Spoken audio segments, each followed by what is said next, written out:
महात्मा बुद्ध जब भी किसी व्यक्ति को दीक्षा देते थे तो सबसे पहले उसे चुप रहना सिखाया जाता था। जब व्यक्ति चुप रहना सीख जाता है तो उसके मन के विचार भी धीरे धीरे कम होने लग जाते हैं और इस प्रकार से उस व्यक्ति को शिष्य बनाया जाता था।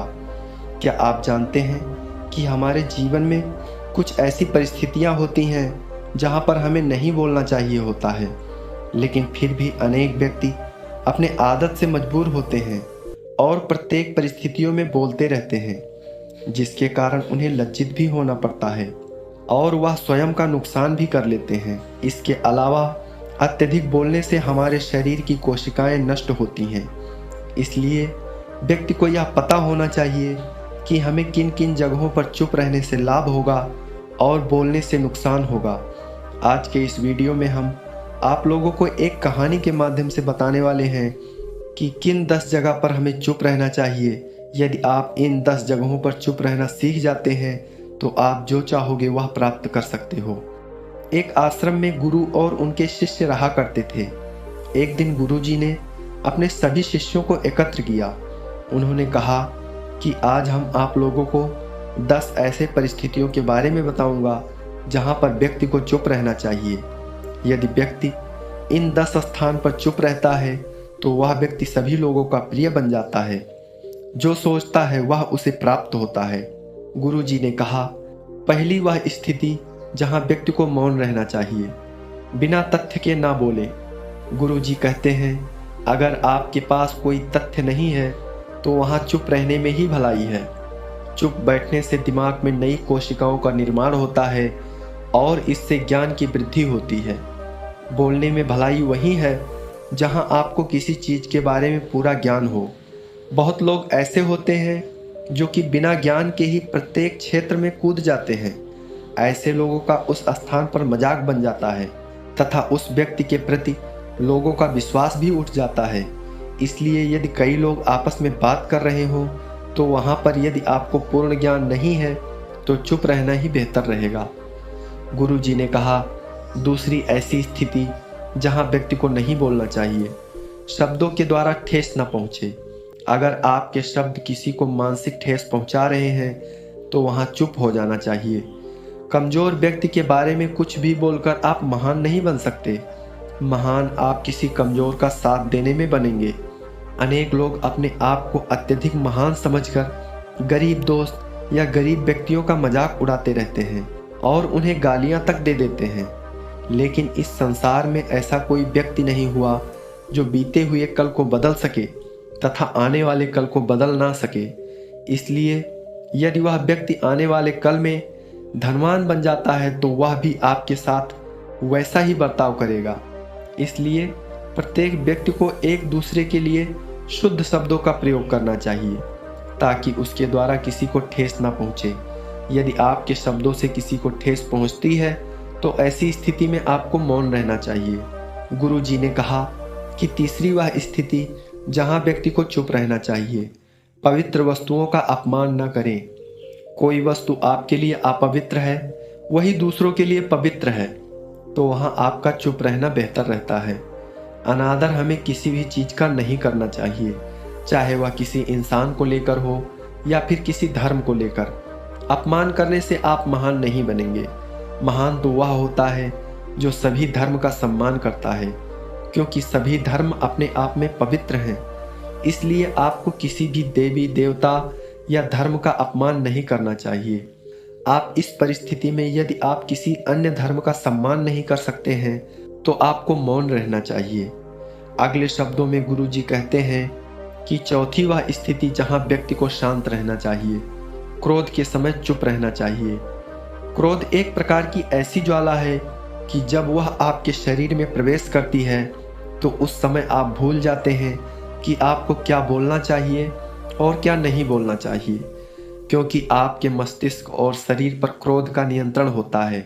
और क्रोध के समय बोलने के पश्चात जब आपके शरीर से क्रोध का नियंत्रण समाप्त होता है तब आपके मस्तिष्क में यह विचार आता है कि हमें ऐसा नहीं बोलना चाहिए।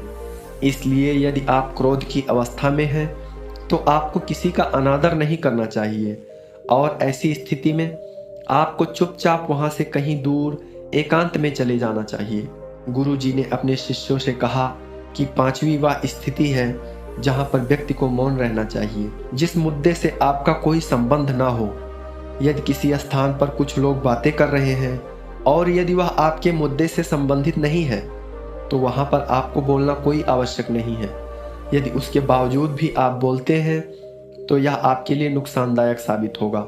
कई लोग ऐसे होते हैं कि जिस मुद्दे पर बात कर रहे हैं उसका आपका कोई संबंध नहीं है, फिर भी आप वहां पर अपना ज्ञान देने लग जाएंगे तो आपको उस स्थान पर लज्जित होना पड़ सकता है।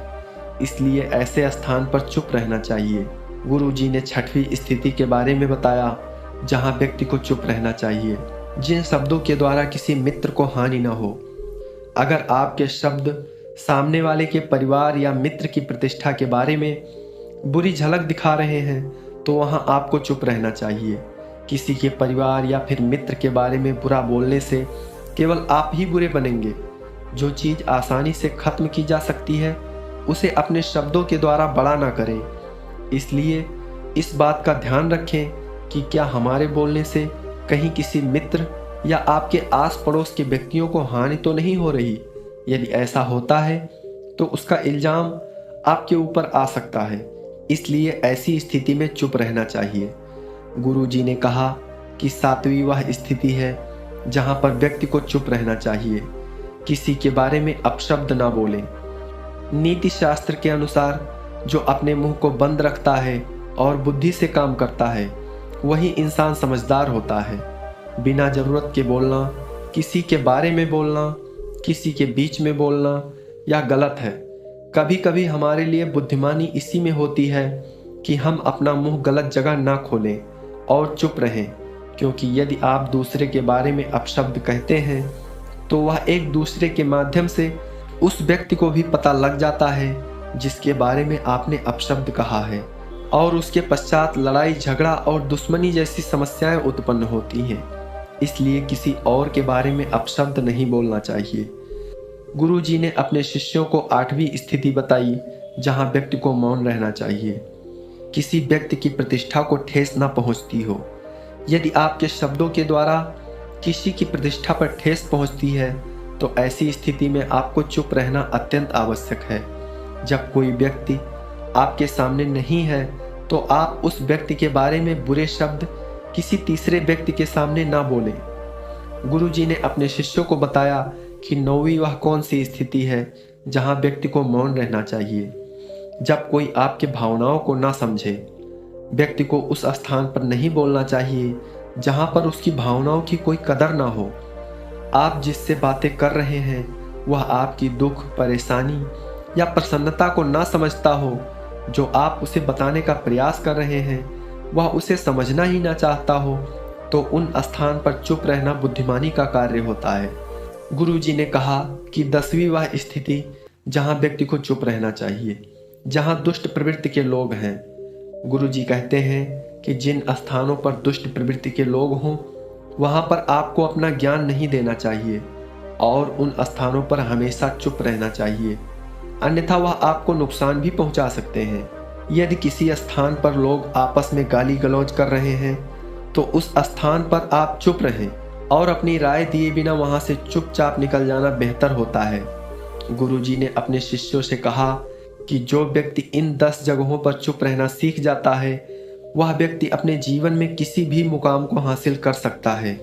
दोस्तों, यदि आप अपने जीवन में कुछ करना चाहते हैं, कुछ बनना चाहते हैं तो आपको भी इन 10 जगह पर मौन रहना चाहिए, अर्थात नहीं बोलना चाहिए, जिसके द्वारा आपके जीवन में यश, सम्मान और धन की वृद्धि होती है। दोस्तों, यह वीडियो आपको कैसी लगी आप हमें कमेंट करके ज़रूर बताएं। यदि कहानी अच्छी लगी हो तो एक लाइक ज़रूर करें तथा इसी प्रकार की वीडियोस की नोटिफिकेशन पाने के लिए चैनल को सब्सक्राइब करना ना भूलें।